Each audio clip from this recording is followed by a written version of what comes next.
नमस्कार। Between the lines with नीलू रंजन में आपका स्वागत है। आज हम बात करेंगे बिहार में जो स्पेशल रिव्यू हो रहा है वोटर लिस्ट का, उसकी SIR जिसको बोलते हैं, उसमें आज जो फॉर्म अपलोड करने का है, जमा करने का है, वो आखिरी दिन है और 2 दिन बाद यानी कि सोमवार को इस पे सुप्रीम कोर्ट में सुनवाई है। 28 अगस्त को सुप्रीम कोर्ट ने इसमें डेट रखी है। जो चीजें निकल के आ रही हैं वो बहुत कुछ क्लियर है। लगभग 61-62 लाख के आसपास जो मतदाता हैं वो संदिग्ध है वहां पे, जिसमें 21-21.5 लाख को मृत पाया गया है कि वो जीवित नहीं है। लगभग 31-32 लाख ऐसे मतदाता हैं जो परमानेंट वहां से शिफ्ट कर चुके हैं, कई सालों से वहां रहते ही नहीं हैं। लोगों ने बताया कि वो अब परमानेंट यहां चले गए हैं, वो आते भी नहीं है कभी। 7 लाख ऐसे हैं जिनका 2 जगह पे नाम है वोटर लिस्ट में, तो कहीं एक ही जगह पे रहेगा। 7 लाख वो भी चले जाएंगे और केवल 1 लाख ऐसे हैं जिनको ट्रेस नहीं किया सका, अनट्रेसेबल हैं, उनको ढूंढा जा रहा है। ये डाटा सुप्रीम कोर्ट में आएगा। पिछली बार सुप्रीम कोर्ट में जब सुनवाई थी 8 जुलाई को, तो आपको ध्यान था कि बहुत हंगामा हुआ था कि लाखों मतदाताओं को, लगभग 2 करोड़ मतदाताओं को वोटर लिस्ट से बाहर निकालने की तैयारी है, यह आरोप लग रहा है और ये आरोप आज भी कायम है।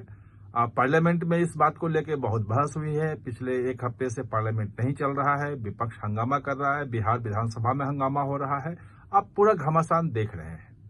आखिर जो सोमवार को 28 को जब सुप्रीम कोर्ट सुनवाई करेगा तो विपक्ष को क्या राहत मिल सकती है और चुनाव आयोग को क्या निर्देश दे सकता है, क्या क्या चीजें हैं, इस पे आज हम चर्चा करेंगे और समझने की कोशिश करेंगे, क्योंकि ये मामला है वो 2 संवैधानिक संस्थाओं के बीच का है। एक संवैधानिक संस्था चुनाव आयोग है, जिसे अनुच्छेद 326 जो है संविधान का, वो अधिकार देता है कि वोटर लिस्ट तैयार करे, मतदान जो है फ्री फेयर वोटिंग सुनिश्चित करे और जो 18 साल से अधिक उम्र का भारतीय है वही वोटर लिस्ट में हो। और इसी संवैधानिक प्राविधान का यूज करते हुए चुनाव आयोग ने स्पेशल जो है वो रिवीजन शुरू किया है। इंटेंसिव रिवीजन जो है वो बिल्कुल एक आदमी का फॉर्म भरवा रहा है। अब जो रिपोर्ट आ रही है वहां से वो 2-3 चीजें हैं। अभी जो फॉर्म अपलोड हो रहा है, कह रहे हैं कि 99% से ज्यादा हो गया, लगभग केवल 1 लाख जो है अनट्रेसेबल है, बाकी सबके फॉर्म अपलोड हो गए हैं। हो सकता है कि आज शाम तक वो 1 लाख से और कम हो जाए, उसका भी फॉर्म उसमें बहुत लोगों का आ जाए। तो लेकिन जो 1 अगस्त से 30 अगस्त तक, 31 अगस्त तक जो फॉर्म का जो डॉक्यूमेंट जमा करने हैं, मेन समस्या वहां आने वाली है और सुप्रीम कोर्ट को जो फैसला देना है उसी पे देना है। वो आखिर क्या हो सकता है फैसला, ये देखिए। एक तो निश्चित है कि जो ये 62-63 लाख जो मतदाता आए हैं, जो मृत पाए गए हैं, 21-22 लाख, जो 31-32 लाख जो परमानेंट शिफ्ट कर चुके हैं, जो 7 लाख जिनका 2 जगह से वोटिंग है, इसको तो सुप्रीम कोर्ट रोक नहीं सकता है। सुप्रीम कोर्ट ये कह नहीं सकता है कि जो मृत मतदाता हैं उनका भी वोटर लिस्ट में नाम रहने दो। ये संभव ही नहीं है, ये हो ही नहीं सकता है। जो परमानेंट शिफ्ट कर गए हैं उनका नाम भी सुप्रीम कोर्ट कहे कि रहने दो यहां वोटर लिस्ट में, वो भले वोट डालें या न डालें, ये भी नहीं हो सकता है। लोगों को ये बताना पड़ेगा कि नहीं, वो परमानेंट शिफ्ट नहीं किए हैं, ये भी संभव नहीं लग रहा है। जो 2 जगह से हैं वोटर लिस्ट में, वो 1 जगह उनका कटेगा। 7 लाख ऐसे लोग हैं, वो तो जाएंगे ही जाएंगे, यानी कि 62 लाख जो वोट है वो कम हो जाएगा। 62-63 जो भी अंतिम संख्या आती है आज शाम के बाद, वो कम हो जाएगा। यानी कि 7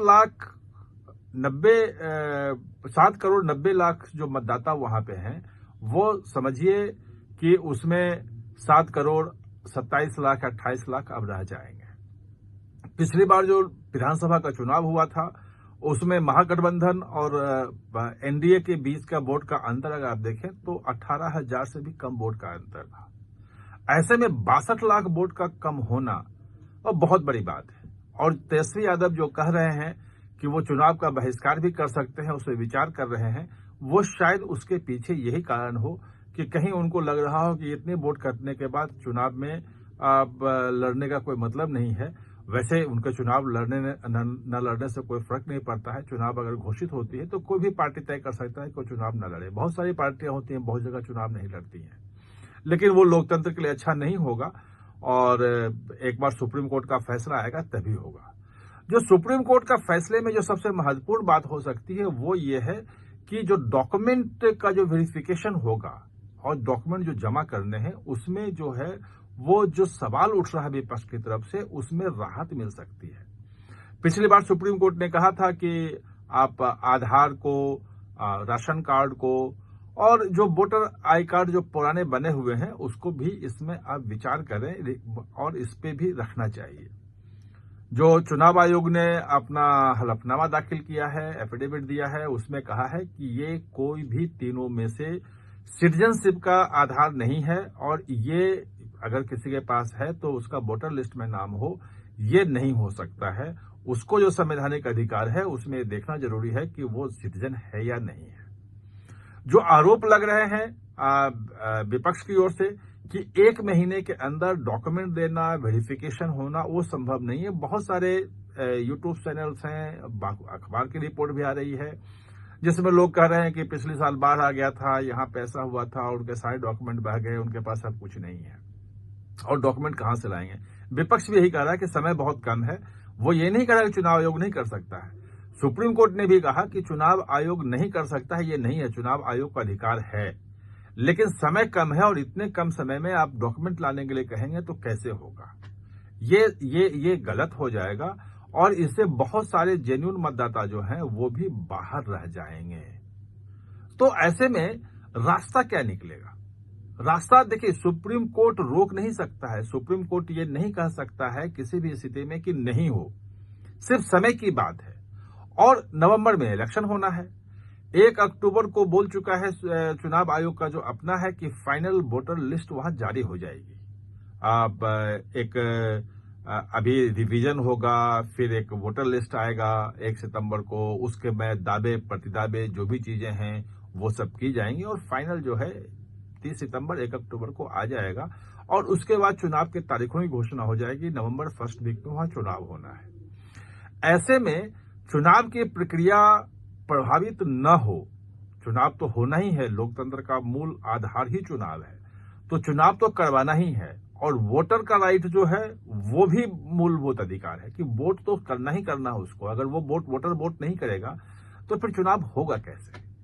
ये एक चीज है जिसपे अब मेरी अपनी समझ कहती है और जो कुछ कानूनी जानकारों से मेरी बातचीत हुई है तो सुप्रीम कोर्ट इसमें बीच का रास्ता निकाल सकता है और सुप्रीम कोर्ट ये कह सकता है कि इस बार के लिए जो आधार हो, चाहे वोटर का आई कार्ड हो, चाहे राशन कार्ड हो, चाहे जो भी कुछ वो जमा कर रहा है और या किसी के पास नहीं है उस ढंग से, अगर बनाने के लिए समय मांग रहा है, अगर वो कह रहा है कि उसके पास अभी नहीं है, तो इस बार उसको शामिल कर दिया जाए वोटर लिस्ट में, उसका नाम ना काटा जाए अगली बार। लेकिन ये फॉर वेरिफिकेशन होगा, यानी कि बाद में इसको सबको वेरीफाई करना पड़ेगा, डॉक्यूमेंट देने ही पड़ेंगे। सुप्रीम कोर्ट जो है वो चुनाव आयोग को डॉक्यूमेंट नहीं देने के लिए कि बिना डॉक्यूमेंट के आप सूची में शामिल कर दो, ये नहीं कर सकता है।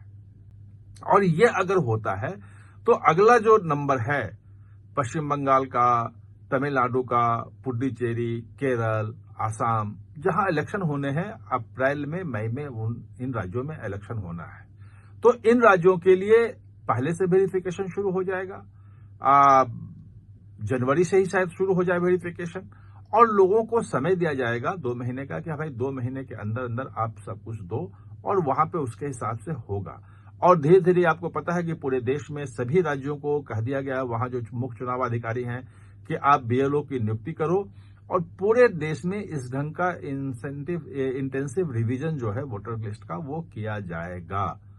यानी कि फौरी तौर पे थोड़ी राहत तो मिलती हुई दिख सकती है सुप्रीम कोर्ट को अभी 28 तारीख को, लेकिन उसके बाद पूरी तरह से बिना कागज के, बिना वेरिफिकेशन के वोटर लिस्ट में नाम हो और नागरिकता न देखे या कोई कागज न देखे या ऐसे कागज दिखा करके जो कि नागरिकता का कोई प्रमाण नहीं इसे है, तो वेरिफिकेशन किए बिना ये मुतमईन हुए कि ये आदमी भारत का नागरिक है, वो चुनाव आयोग को नहीं कह सकता है कि आप इसको लिस्ट में शामिल करो।